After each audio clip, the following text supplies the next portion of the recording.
let's talk about phases so you guys can say that I'm wrong. And it's going to be really hard to describe this in depth in 3 minutes. I want to keep it at 3 minutes because of reels and shorts. But anyway, if people want to ask questions, I can always make another video. But phases are not the individual wires. At your house, you do not have 2 phases. You have single phase. Somebody was saying if you pull 2 legs off of a 3-phase system, it's 2-phase. That is not the case. They are not the wires. So I have my scope hooked up. This is a 240 volt circuit. You can see my RMS voltage on channel 1 is 122. Channel 2, 122. There are the sine waves, but it is 1 phase. In a typical residential service, like here at my house, you have 2 legs. They are exactly opposite each other, 180 degrees. So it's a 120, 240 service. So here are my 2 hot legs. This is going to be the neutral points. Very easy because they're 180 degrees opposite each other. But it is still only 1 phase. And I can prove that by adding these together with the math function that's built into this scope.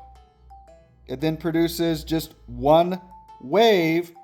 That is the 240 volt wave. So notice it's double the amplitude because this is a 240 volt wave, but it's still just 1 wave.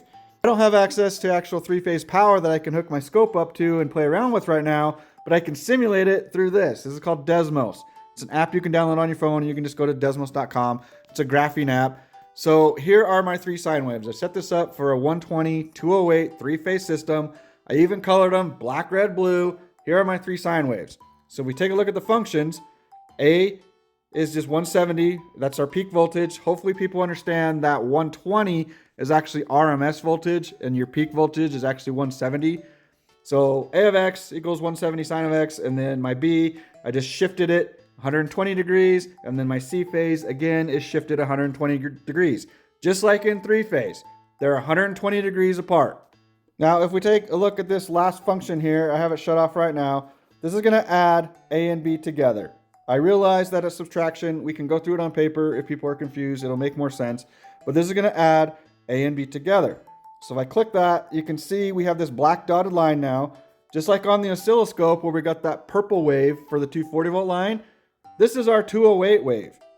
Now, again, it's hard in 3 minutes to explain everything, but I could explain why it shifted in a different video. But notice it's still just 1 wave. A phase is 1 sinusoidal wave. Like I said, it's really hard to cram everything into 3 minutes and make a good explanation. So if people have questions, I can always make another video. We can get super down and nerdy if people want, but phases are not wires. Stop calling the wires phases.